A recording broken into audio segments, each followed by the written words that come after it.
Hello everyone, welcome to the Taj institute. उम्मीद है आप सब बहुत अच्छे होंगे और घर पे मजे कर रहे होंगे। मजे करने के साथ साथ आप पढ़ाई भी कर रहे होंगे। तो आज मैं लेके आया हूं आपके लिए मैथ्स की क्लास 9 का टॉपिक आज हम पढ़ेंगे हीरोन्स फार्मूला। तो आइए शुरू करते हैं। बेसिक्स रिवाइज करेंगे। बेसिक्स, अब देखो बेसिक्स क्या है। बेसिक्स में अब तक तुमने एरिया ऑफ ट्राइंगल पढ़ा होगा। एरिया ऑफ ट्राइंगल तुमने पढ़ा है। एरिया ऑफ ट्राइंगल, अब कौन कौन से ट्राइंगल का एरिया तुमने पढ़ा? तो एरिया ऑफ ट्राइंगल के लिए तुमने फॉर्मूला पढ़ा होगा, area is equals to 1/2 into base into height. Yes, 1/2 into base into height. अब ये 1/2 इनटू बेस इनटू हाइट कौन से ट्राइंगल का एरिया है? ये तो हमारे पास उस ट्राइंगल का एरिया होगा जिसकी हमें हाइट और बेस दोनों पता है। मैं ऐसा भी कह सकता हूं कि जो हमारे पास राइट एंगल का ट्राइंगल होता है, ये मेरे पास बेस हाइट परपेंडिकुलर, तो इसका हमें एरिया निकालना हो तो हम एरिया ऑफ ट्राइंगल फाइंड कर लेंगे 1/2 इनटू बेस इनटू हाइट से। या फिर मेरे पास कोई और ट्राइंगल हो, जैसे मेरे पास ये एक ट्राइंगल है जिसका बेस मुझे मालूम है और साथ में मेरे को इसकी हाइट भी मालूम है।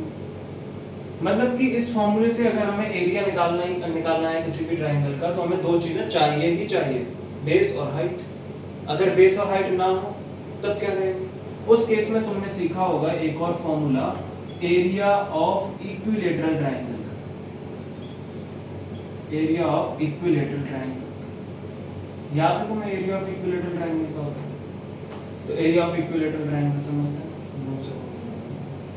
जैसे मेरे पास ये एक ट्राइंगल है, इक्विलेटरल ट्राइंगल। इक्विलेटरल ट्राइंगल का मतलब हो गया कि इसकी तीनों साइड हैं इक्वल। मान लेते हैं तीनों साइड है इक्वल, ए ए ए, तो तीनों साइड्स इक्वल है।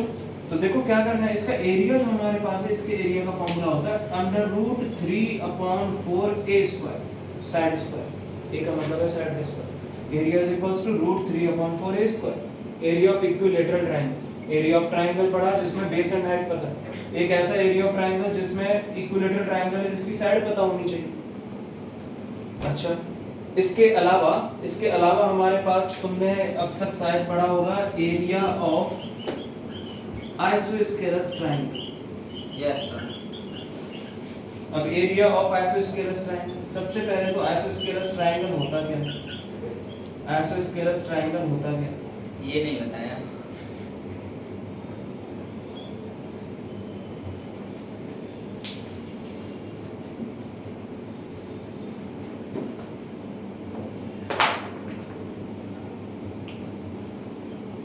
ये मेरे पास है एक आइसोस्केलस ट्राइंगल, मतलब कि इसकी दो साइड्स इक्वल होंगी। तो इसकी ना दो साइड्स इक्वल होंगी। मैं एक काम करता हूँ, फिगर थोड़ी ऊपर ड्रॉ कर देता हूँ। Yes sir. जैसे हमारे पास ये है एक ट्राइंगल, ये हमारे पास एक ट्राइंगल, दो साइड्स हैं इक्वल साइड्स के। ये साइड है हमारे पास बी, चाहिए। तो इसके लिए हमारे पास एरिया का फॉर्मूला होता है, area is equals to 1/2 into B side, ये वाली जो बी साइड है, मल्टीप्लाई बाय रूट के अंदर a square minus b square upon 4। ये फॉर्मूला है हमारे पास एरिया ऑफ आइसोस्केलस ट्रायंगल। लेकिन सिर्फ ट्रायंगल इसी टाइप्स के दो होते नहीं। अब तक तुमने ट्रायंगल्स के टाइप्स पढ़े, तो वो ट्रायंगल्स के टाइप्स कौन-कौन से पढ़े तुमने पढ़ा कि ट्रायंगल जो हमारे पास होते हैं उनमें एक हमारे पास होता है स्केलेंट ट्रायंगल। स्केलेंट ट्रायंगल पढ़ा होगा? Yes. 4th 5th 6th class में स्केलेंट ट्रायंगल। दूसरा तुमने पढ़ा ट्रायंगल हमारे पास कौन से होते हैं? Isosceles triangle. तीसरा तुमने क्या पढ़ा? हमारे पास कौन से ट्रायंगल्स होते हैं? इक्विलेटरल ट्रायंगल पढ़ा होगा, इक्विलेटरल ट्रायंगल। और तुमने क्या पढ़ा? Right angle triangle. Right angle triangle. मैंने तुम्हें यहाँ पे 3 फॉर्मूले बताए। अब देखो, पहला फॉर्मूला राइट एंगल ट्रायंगल के लिए फिट बैठता है, दूसरा फॉर्मूला इक्विलेटरल ट्रायंगल के लिए फिट बैठता है, तीसरा फॉर्मूला आइसोस्केलस के लिए फिट बैठता है। लेकिन स्केलेंट ट्रायंगल के लिए हमारे पास एरिया का कोई फॉर्मूला ही नहीं है। स्केलर ट्रायंगल के लिए कोई एरिया का फॉर्मूला ही नहीं। तो ऐसे में एक साइंटिस्ट की नजर पड़ गई इस बात पे। साइंटिस्ट का नाम है हीरोन, साइंटिस्ट का नाम है हीरोन। तो उन्होंने क्या किया, उन्होंने अपनी तरफ से स्केलर ट्रायंगल का बनाया एक फॉर्मूला, स्केलर ट्रायंगल का फॉर्मूला। अभी हम वो फॉर्मूला पढ़ेंगे, तब तक तुम ये बातें नोट करो।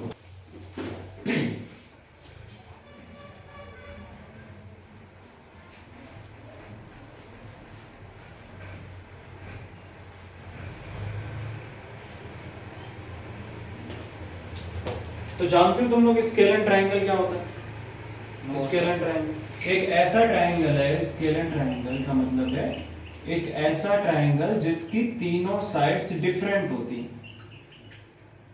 एक ऐसा ट्रायंगल जिसकी तीनों साइड्स डिफरेंट होती हैं।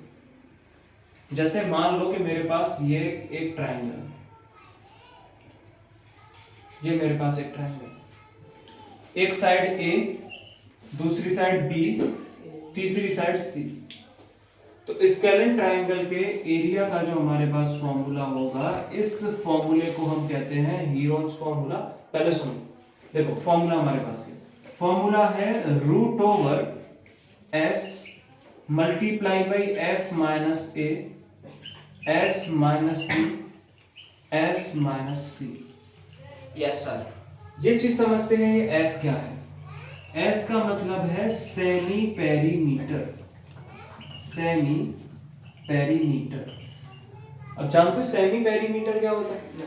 सेमी पेरीमीटर का मतलब है आधा पेरीमीटर। सेमी मतलब हाफ, हाफ ऑफ पेरीमीटर। और पेरीमीटर सेमी सर्कल होता है, सेमी पेरीमीटर। हाँ, तो हाफ ऑफ हमारे पास पेरीमीटर क्या हो जाए? Half of perimeter. पेरीमीटर क्या होता है? अच्छा, पेरीमीटर का मतलब है sum of all sides. Perimeter हमारे पास क्या होगा? Sum of all sides. Perimeter का मतलब हमारे पास होता है sum of all sides, sum of all sides. तो मैं पेरीमीटर निकालूं इसका, पेरीमीटर क्या हो जाएगा हमारे पास? a प्लस बी प्लस सी, तीनों साइड्स का सम। सेमी पेरीमीटर क्या हो जाएगा? पेरीमीटर का आधा। तो पेरीमीटर क्या था? a plus B plus C divided by 2। ये हमारे पास है सेमी पेरीमीटर। तो इस फॉर्मूला में जब भी हम s पुट करेंगे तो s की वैल्यू पहले हमें कैलकुलेट करनी पड़ेगी, हाफ ऑफ पेरीमीटर, सभी साइड्स का सम करके हाफ करेंगे, हाफ ऑफ पेरीमीटर। और a b और c, a b and c are the sides of the triangle. समझ गए ये बात? क्लियर है? Yes sir. नोट करो, हो गया नोट? Yes sir. अब इस पे बेस्ड करते हैं हम एक क्वेश्चन। अब इस पे बेस्ड देखो क्वेश्चन क्या है, ध्यान से देखना। मेरे पास है एक ट्रायंगल, ये एक ट्रायंगल है मेरे पास।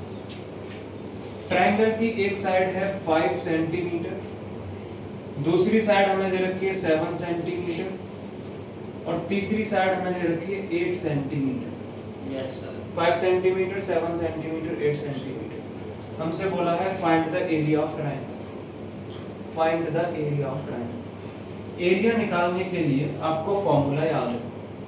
फॉर्मूला हमारे पास क्या होगा? हीरोन्स फॉर्मूला कहते हैं इसको। फॉर्मूला हमारे पास है s multiply by s minus A, s minus B, s minus C. तो सबसे पहले हमें a b c फिक्स करना है, अपनी तरफ से किसी को भी a, किसी को भी b, किसी को भी c मानो। तो हमें क्या करना है? हमें फाइंड करना है सेमी पेरीमीटर। सेमी पेरीमीटर कैसे फाइंड होगा? a plus b plus c divided by 2 से। तो देखो फाइंड करो, a क्या है हमारे पास? 5 सेंटीमीटर, b हमारे पास 7 और c हमारे पास 8 डिवाइडेड बाई 2। 5 प्लस 7 कितने हो गए? 12, 12 और 8 20 अपॉन 2। सेमी पेरीमीटर हमारे पास आ गया 10। Yes sir. एरिया निकालने के लिए इस फॉर्मूले का यूज करेंगे। तो एरिया इज इक्वल्स टू मेरे पास हो जाएगा रूट ओवर, देखो s की जगह क्या लिखूं? 10 मल्टीप्लाई बाई 10 माइनस a, यानी कि 10 minus 5, multiply by 10 minus b, यानी कि 10 माइनस 7, मल्टीप्लाई बाई 10 माइनस 8। समझ आ रही है बात? Yes sir. तो देखो अब क्या करें, हम सॉल्व कर लेते हैं। तो देखो 10 मल्टीप्लाई बाई 10 में से 5 के 5 बचे, 10 में से 7 के 3 बचे, 8 के तो 2 बचे।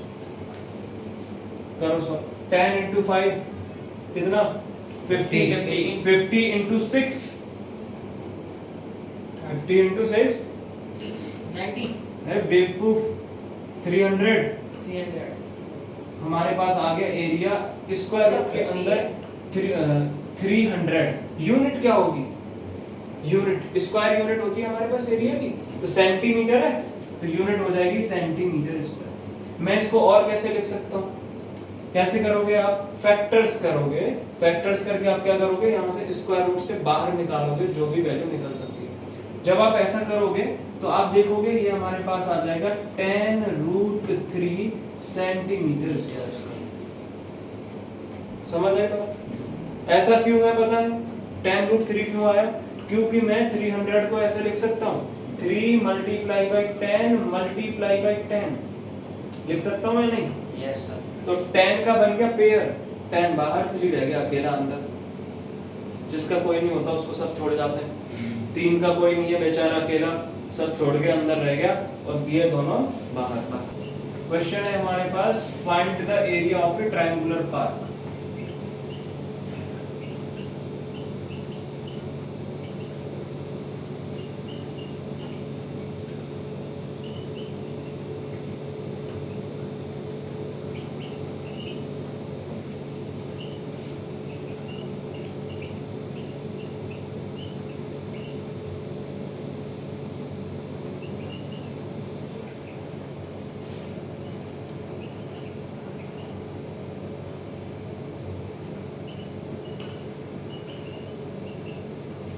हमें एक ऐसे ट्रायंगुलर पार्क का एरिया फाइंड करना है जिसके डायमेंशंस यानी कि जिसकी साइड्स 30 मीटर 20 मीटर और 25 मीटर ठीक है तो करो आज के लिए इतना ही तो आई होप आपको ये क्लास पसंद आई होगी ये जो होमवर्क का क्वेश्चन है इसका आंसर कमेंट सेक्शन में लिखो आपके कमेंट्स का मैं रिप्लाई करूंगा